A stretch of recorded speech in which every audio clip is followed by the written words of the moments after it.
Well, week one complete of retirement. There are no more paychecks coming in. I got one big fat leave payment coming in for all the hours of leave I didn't use. And that's it. Me and the wife are lucky. We have pensions coming in every month. House is paid off. Really have no bills. And for some reason, the fear is still there in the back of my mind. Like it's still there. Can I do this? Can I make this? Son in college, which we've got a 529 plan for that, so we should be good. But yeah, week one's in the books.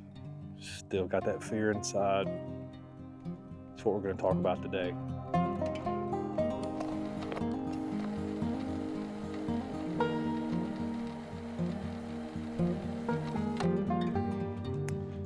All right, welcome back to my channel, everybody. My name is Trey. My trail name is Early Riser. And really, this channel is just about me pushing the record button when I got some thoughts and me just spilling them out, trying to be authentic and vulnerable as possible, and hopefully starting some conversations down in the comments. This week, what's back on my mind again is retirement. Like I said, got a weekend. Feel pretty good. I think I got a good battle rhythm. Yeah, but you still got that fear down deep inside, down deep in the brainstem, where most of our fears live, just nagging me. I wake up sometimes in the middle of the night and it knows that security blanket isn't there anymore. That job that I was really comfortable in, really good at, but also that I'd lost most of my passion for, at least the majority of the pieces of it. For those of you who don't know what I did for a living, I was in special operations my entire military career. I did 20 years. I retired back in the end of 2010. I was working at a very special unit, and then I took a civilian job at that same unit, and I was there for 14 more years. So my job at the unit that I left was I was the recruiter for all the operators coming into the unit. And then I was in charge of running the assessment and selection process for those operators. And it's hard for me to talk about the unit on here because most of what they do is classified. But they're a really special unit. It's a really special place. And there's only 2 other units in America that are at that level. So I got, as a civilian, I got to run the assessment and selection process for all the operators coming in. Now, obviously, I had a 10-year, 11-year background as being an operator there, so I knew a lot about it. But all that aside, I was really comfortable in that job. Every morning I woke up, I wasn't excited when I thought about having to drive through the gate again and going to sit at my desk and think about the same things I've been thinking about for 14 years. I just couldn't find much of the magic anymore. I tried. The part I'm gonna miss though is when we were running our operator assessment selections. Man, we bring in 20 to 30 guys from all these other special tactics units across the Air Force and rescue units. And for those who know or don't know, I'm talking about combat controllers, pararescuemen, special reconnaissance guys, and TAC-Ps from all across the Air Force could come and try out for our unit. I loved being with them dudes during that week and a half of our assessment and selection. Just fine Americans wanting to do something a little bit different, wanting to come to the next step in their career, and so they come put it on the line, knowing that only about half of them are going to get hired. That's the piece I'm going to miss. And that's the piece I relate back to the Appalachian Trail a little bit too. why I miss the trail community so much when I'm off the trail. Because it's just people out there putting it on the line. You know, no guarantees they're gonna finish. The finish rate is worse than our selection rate. It's only, I think, about 20%. But they're still out there, they still tried. They're still trying to push north. And it's just freaking awesome. So going back to my job, do I miss it already? Not yet. Am I going to? Probably. They're gonna run the next selection in March. It'll be the first one I haven't been a part of. Actually, since 2017, when I was doing the Appalachian Trail, I took 4 months off. Cool job, right? They let me take 4 months off to go hike the trail. So come March, when they're executing that selection, I know I'll be thinking about it every day. I know those guys have it handled. That organization never stops. And the people inside that command are the reason why all of us can sleep safe at night. And that's no exaggeration. They are fighting the worst of the terrorists in the world. When the hardest missions need to be done to kill the top terrorist dudes in the world, those are the men that go execute that. So my hat's off to them. Now that I've removed myself from that world, me and my family depend on them. And yeah, I'm gonna miss that. But as I wake up every day now, and honestly, I haven't been to work since like December the 10th. I took a lot of leave and time off leading up to my retirement. So it's been over a month really since I've done anything but stay at home and kind of make my own schedule. And I enjoy it, I love it. I'm a very structured, rigid kind of person. I know I've said it a bunch, but you know, I get up early. I'm gonna do the same routine every morning because I know it's a good routine. Get up, meditate, read, work out, eat good, and then start the day.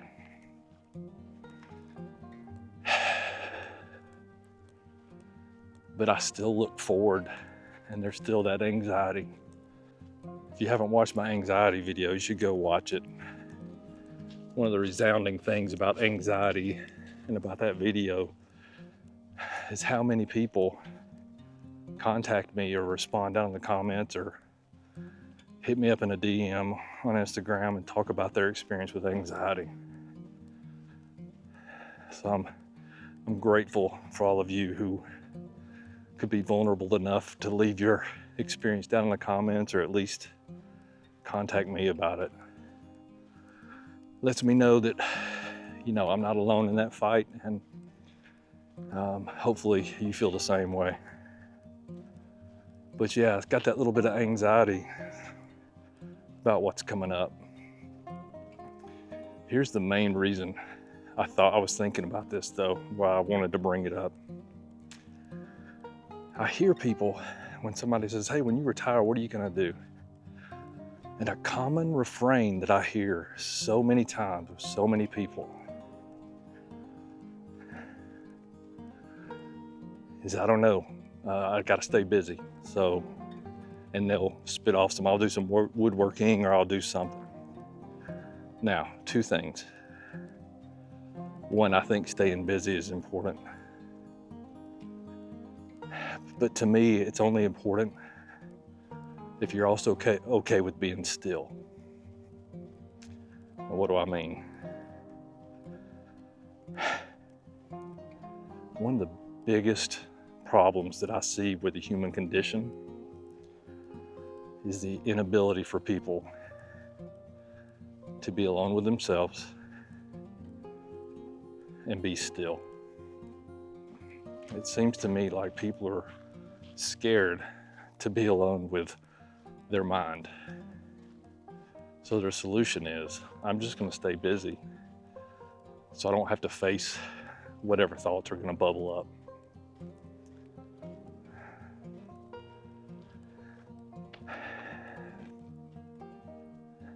That's hard to talk about because for some of you, for a lot of people, that is their reality.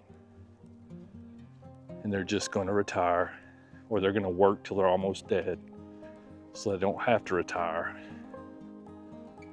They have to worry about being still with those thoughts in their heads. And if that sounds like you, let me just nudge you right now. And I'm not on here thinking I got solutions to everybody's retirement woes, because I'm a week into it and I feel like I don't know crap. But if you have problems with being alone with your mind,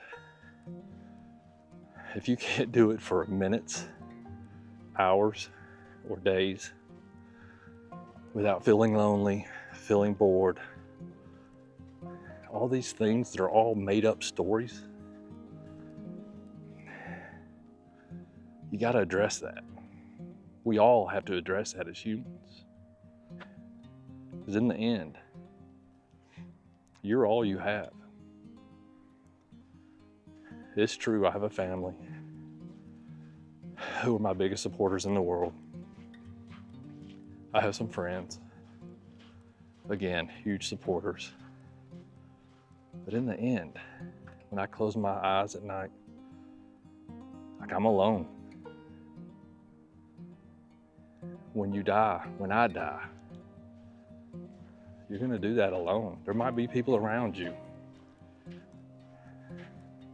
but that experience is a single one.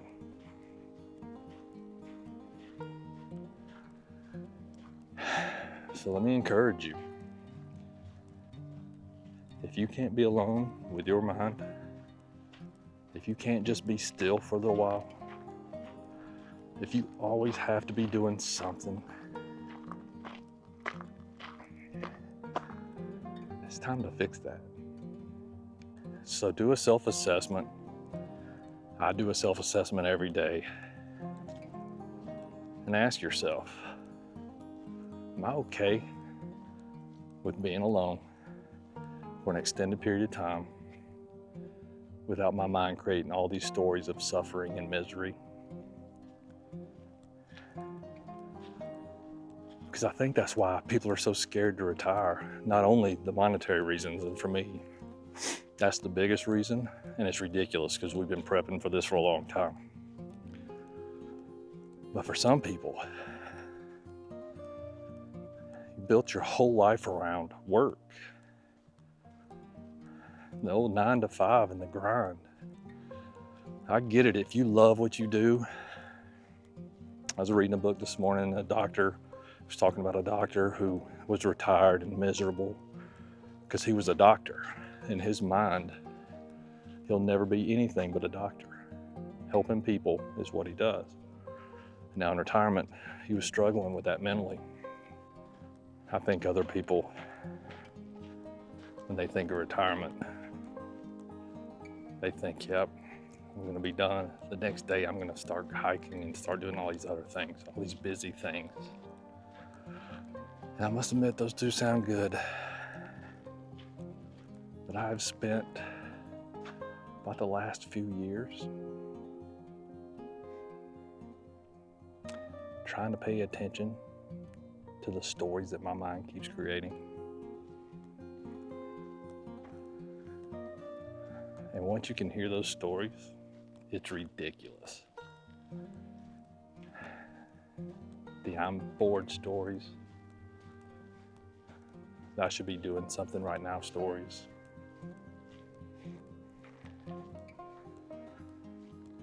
I have a lot of thoughts about my time overseas. They like to come calling sometimes.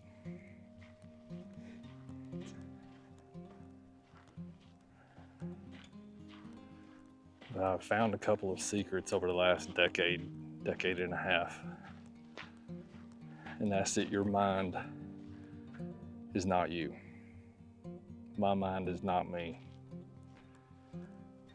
So I'm almost entertained to sit with myself, to hike with myself, to go on a long through hike with myself, because now I can just listen to what the mind's trying to say and the stories it's trying to feed me.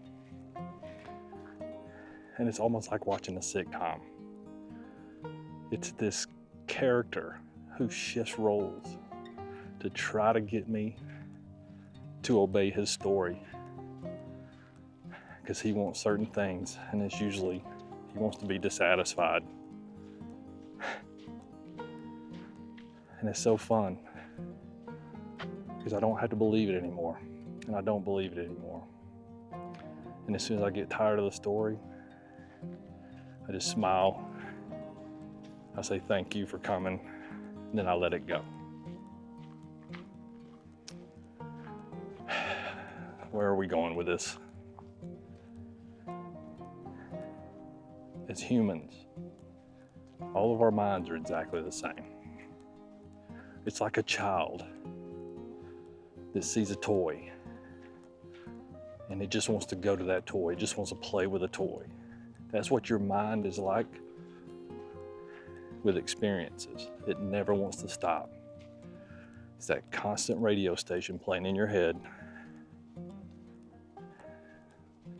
and you forgot where the volume knob is.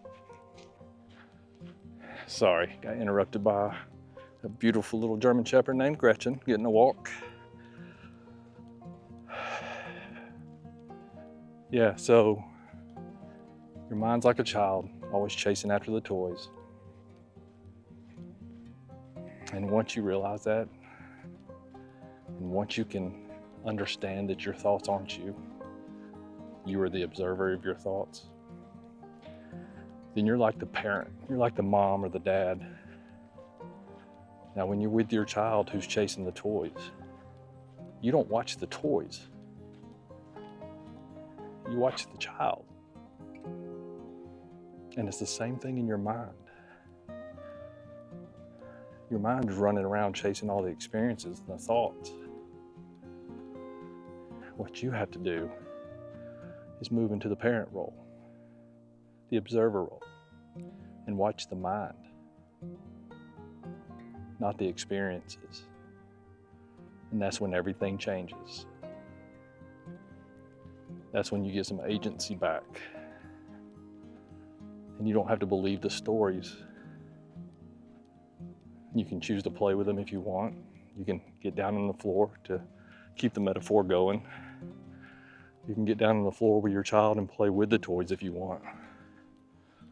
But when that gets old, you can stand back up and observe the child again.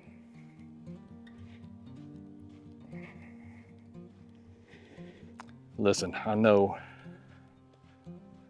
how hard it is for somebody to tell you to meditate, and you understand the value of that. Now, often, it's weird, it's often really religious people who push back the hardest.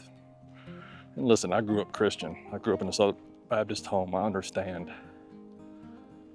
But meditation has nothing to do with religion. You can be as religious as you want, and your mind is still crowded and as clouded as ever. All meditation's gonna do is stick some awareness on that child that's playing with those toys, your mind that's playing with all those experiences. And it's gonna teach you that you aren't those thoughts.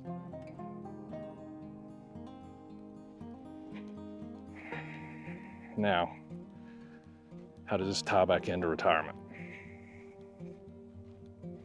Well, the way I'm combating the fear right now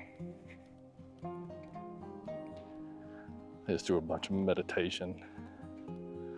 I've started a channel on YouTube called The Trapdoor Meditations. And I'm doing some guided meditations. I would love it if you go over and just sit in a room by yourself, put some headphones on. Nobody's there watching you. So if this is an ego problem or an embarrassment problem, nobody's in the room, it's just you and your thoughts. And sit through one of my meditations. Put yourself in that parent role where you're watching the child play with the toys, to where you can let go of thinking you're those thoughts and be the observer of your thoughts. And then a whole world opens up to you. So I'll put the link in the description. The channel isn't monetized yet, so just know you're going to catch a commercial or two in the middle of the meditation. It's frustrating. Nothing I can do. YouTube's going to make theirs. But just take some time and do it. Do it for you. Do it for your family. Just go find the peace that's waiting on you. So you're not scared to be by yourself. So you don't always have to be doing something. Once we go back to that thought, right? People say, I need to just stay busy. I got to stay busy. Well, if you meditate long enough and you learn to observe what's going on in your mind, you're not scared to stop. You're not scared to be alone. You're not scared to be with whatever bubbles up in your mind. Because you know it's just the kid playing with the toys. All right. Again, hope some of this is beneficial to somebody out there. I think retirement is a really hard transition for a lot of people. It might be for me too. Again, newbie here, so we'll see. We'll see in a year or two. Right now, I'm just going to focus on waking up, meditating first to set the day, and then just trying to create new things. And throughout the day, I just go sit on the couch and I look out our window at the birds. And I don't move for like 30 minutes. I'm not meditating, I'm not doing anything. I'm just showing the mind that I can be still. And it's okay. All right, y'all. I hope y'all have a good week. I'm thinking about getting some hiking in soon, putting some plans together. We'll see what materializes. No expectations. Just right here, right now. Later, y'all.